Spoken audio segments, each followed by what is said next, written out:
Yo, welcome back. This is Support Via Quirk Larceny by Flapjack09, Chapter 6, Sports League.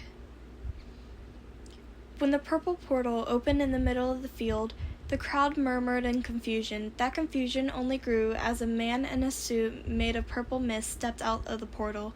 The misty man spoke up. "We are the League of Villains, and we are here to kill the symbol of peace." As soon as he finished, 4 big portals opened up on each corner of the field, and 4 large hulking monsters with exposed brains came out of each one. "This isn't part of the show! Those are real villains! Evacuate the stadium immediately!" yelled President Mike as he left the announcer's booth to help with the evacuation. At the same time, loud rumbling sounds could be heard as a huge chunk of the outer stadium began to disintegrate. Cementos immediately sprung into action, riding a wave of concrete over to the wreckage. As soon as Cementos left, another large portal opened in the center of the field. A blue-haired man covered in hands appeared, and behind him were dozens of large, threatening thugs and villains. "Tomura, the plan is progressing smoothly," said the Mist Man. "Excellent, Kurogiri. Now, where could All Might be?" "Right here, villainous evildoer," shouted All Might as he landed on the stadium. "But you and your league won't be going any farther. Why? Because I am here." "Nomu, attack!" Tomura shouted suddenly. A large Nomu with inky black skin and a bird-like beak slammed into All Might, pushing him back a few feet. A winged Nomu prepared to dive down and slash at the last of the evacuating civilians, but was stopped by a fiery punch to the face by the number 2 pro hero Endeavor, who then blasted the Nomu into the sky and soon followed after it, propelling himself upward with fire jets from his feet. As Izuku watched a Eraserhead and Midnight jump onto the field and start taking out the small army of mooks and thugs, he couldn't help but stare in pure shock and disbelief. Villains were here. Villains were here at the sports festival. They showed up right before his grand debut to the world. They ruined the moment he had been waiting for his entire life. Izuku clenched his fist, and his face began twisting into an expression of pure rage. Who did they think they were to just show up, try and kill All Might and stop the entire sports festival? Why couldn't they do this on their own time? Izuku was interrupted from his thoughts as he felt someone run into him. He turned to see Mei, who was breathing heavily, no doubt from running in all her equipment. "Mei, why are you here?" Izuku asked, all anger leaving his face for a moment. Mei pointed behind her, where Izuku saw a villain with green skin and cow-like horns charging at them. "That guy chased me out of the waiting room, and I bet someone else did the same to Gravity Girl." Izuku turned his head to see the other side of the field, and sure enough, he could see Ochako being chased out of the waiting room as well. So invading the sports festival wasn't enough for them. They also had to try and hurt his friends? All of Izuku's rage immediately returned to him as he pointed his exploded gauntlets at the charging villains. "Mei, are you connected to the loudspeakers?" Mei gave a manic grin. "Let me guess, you want to play some battle music as you decimate those thugs? Make it something intense." "You got it!" Mei pulled out a remote, pressed a button, and the loudspeaker started blaring a song that screamed, "Destruction and demolition." "You're gonna die!" the green-skinned villain screamed as he was about to ram down Izuku and Mei. "I don't think so," Izuku responded coldly. A huge explosion burst out of the gauntlet, sending the villain flying back and slamming into the stadium's walls. Just about every head on the field turned to Izuku at the sound of the explosion. This got the attention of a large group of thugs who were sick of waiting for their turn to fight Eraserhead and Midnight.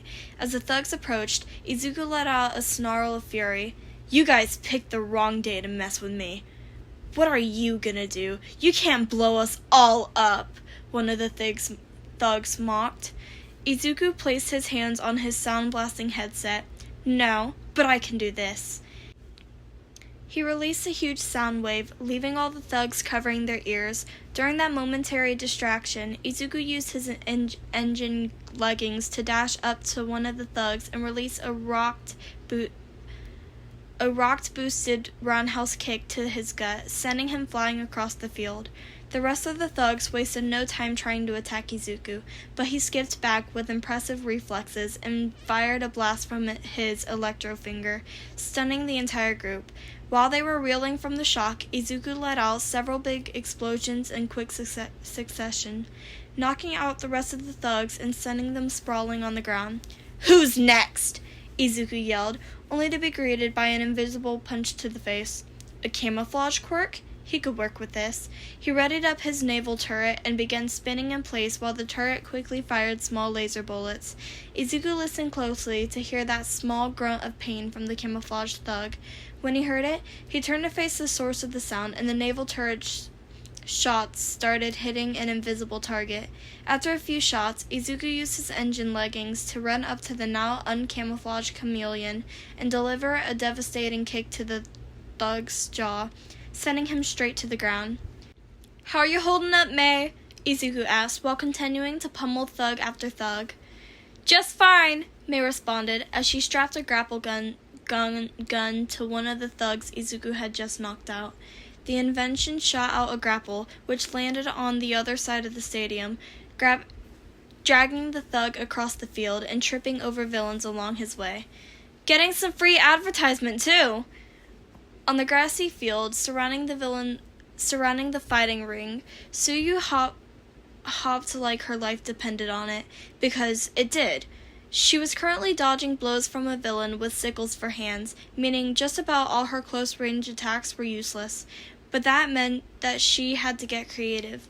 Tsuyu jumped back to get some distance between them, reached into the ground to grab a handful of dirt, and chucked it into the villain's eye. As the villain briefly paused to clear his vision, Tsuyu wrapped her tongue around his waist, pulled him towards her, and slammed her foot in the villain's face while he stumbled to the ground. Before she could celebrate her victory, a black blur caught Tsuyu's eye as it slammed into the stadium wall. It was Aizawa. Tsuyu turned to see it was a pale-skinned nomu with 4 eyes that threw him into the wall. Her teacher looked pretty beat up, and she was about to go help him, but she saw Ochako beat her there and try and help her teacher up. All 3 of them were caught off guard by an ear-piercing screech from the nomu as it charged towards Ochako and Aizawa. Tsuyu had no idea what to do. Aizawa looked like he could barely stand, and Ochako looked frozen in fear. Time seemed to slow down for Tsuyu as the nomu lunged at her best friend and teacher. Was this it?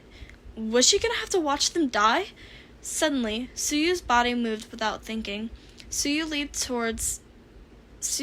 forward with the strongest jump she could manage, then shot out her tongue to wrap around the nomu's neck. She then grabbed her tongue with both hands as she swung the nomu over her head, slamming it onto the ground with an audible thud.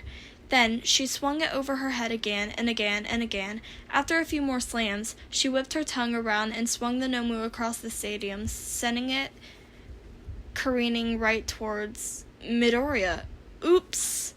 Thankfully, Midoriya seemed to sense this coming. He held out his right hand at the incoming nomu and unleashed a large explosion, blowing the creature's head clean off.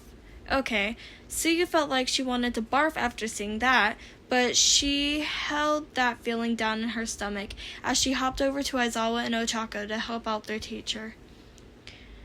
Izuku stared at his Explodo gauntlet in shock. Holy shit!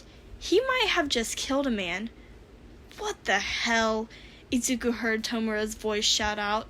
I thought these nomus were engineered to be unstoppable. Are these kids using cheat codes or something? Engineered? Well, that took a lot of dread off Izuku's back, knowing it wasn't actually alive. What didn't help was the feeling of dread, however, was All Might's fight with the large bird-like nomu. The nomu had just grabbed All Might's right abdomen, which caused the hero to grunt in pain. All Might was struggling? Izuku didn't even know that was possible. As All Might landed a seemingly ineffective punch to the nomu's face, Tomura began to boast. How do you like that, All Might? This thing's got shock absorption and regeneration, so even if you manage to pierce its shell, it won't do you any good. It's game over for you. As soon as Izuku heard that the nomu had multiple quirks, his brain immediately went to the worst-case scenario. Is someone with the same ability as him making those things? Not only would those creatures cause death and destruction wherever they went, but they would also give him and his business a bad name. Izuku felt his blood boil at that thought. In another flash of rage, Izuku reached out towards the creature. Once he took both its quirks, All Might landed a blow to the nomu's stomach, which sent it slamming into the wall. Before All Might could rush over and deal the finishing blow, however, Izuku used his engine leggings to dash him over to the limp nomu. He turned a dial on his gauntlet, which would tunnel all his remaining nitroglycerin stores into the next blast. He pressed his gauntlet against the nomu's chest and let out a gargantuan explosion that shook the entire stadium, sending the nomu flying through the sky until it was completely out of sight. Tomura stared at the kid for a moment before he felt his jaw drop. That kid just stole our nomu's quirks. Screw this! Kurogiri, open a portal. We're logging off. As soon as the two villains left, the two remaining nomus slumped over, seemingly lost without their master to give them orders. And stay out! Izuku yelled at the disappeared villains before angrily stomping out of the field. All Might just stood there for a moment, completely gobsmacked by what just occurred. Holy shit, young Midoriya, he managed to blurt out after a few moments. All for one, we have returned from our mission, said Kurogiri as he and Tomura portaled into the bar. Excellent. How did it go, Tomura? All for one grinned from behind his camera. Tomura looked at the TV monitor in shame. I apologize, Sensei. I failed to kill All Might. Do not despair, Tomura. You may have failed the short-term goal, but your very presence has sown distrust in Hero Society. For now, you must focus on bolstering your forces as you prepare for your next big move. I understand, Sensei, but that's not the part I was worried about. There was a little gremlin at the festival. I thought he was a noob, but it turns out he was a pro in disguise. I saw him use the same hand motions you use when taking a quirk to debuff the nomu meant to kill All Might. I don't know what kind of hacks he was using, but I want him dead. Tomura disintegrated part of the bar counter in anger. You shall have your revenge in time, Tomura. But you mustn't forget your goals. I understand, Sensei. As soon as his conversation with Tomura was over, All for One called upon a perfect memory quirk and quickly saw his extremely long life flash before his eyes. Nope, still a virgin. All for One turned to the man sitting behind the workbench. I know what you're thinking, Doctor, and that child is in no way related to me. Apologies, Master. The doctor bowed. I was merely excited by the idea of having two All for One users to experiment with. Think of the possibilities. All for One nodded. I am aware. The idea excites me as well. We shall keep an eye on this child. After all, if Tomura doesn't work out, it's always handy to have a plan B. The doctor's expression grew nervous. Master, your mic is still on. All for One slowly turned his head up to the camera. Yup, the red light was still on. Tomura, forget you heard any of that. All for One tried to keep his composure, but he was internally screaming as he scrambled to turn his microphone off. And yep, that was chapter 6. I hope y'all enjoyed, and there was something I wanted to say, I can't remember. Oh my god, hold on. Right, if any of y'all have, like, fix suggestions or anything, I need I need fix suggestions, because I sort of do not have another one ready for whenever I finish this one. Haha, I know it's like totally unprepared or anything, but you know, I will be trying to look for some, or like some that I've already read that I thought about doing, just haven't asked. But I really need fic suggestions, because I'm gonna finish this one pretty soon, and there would be nothing for me to post. So yeah, if anyone has like a favorite fic or something that they want me to check it out, see if it's something I can do, please comment, because I need one to do. Anyways, but yeah, so I hope you guys enjoyed, and you could leave a like or comment, or even leave kudos on Flapjack 09's fic. Wait, is it 09 or 09? You know what? I'll figure that out later. But see you guys later. Bye.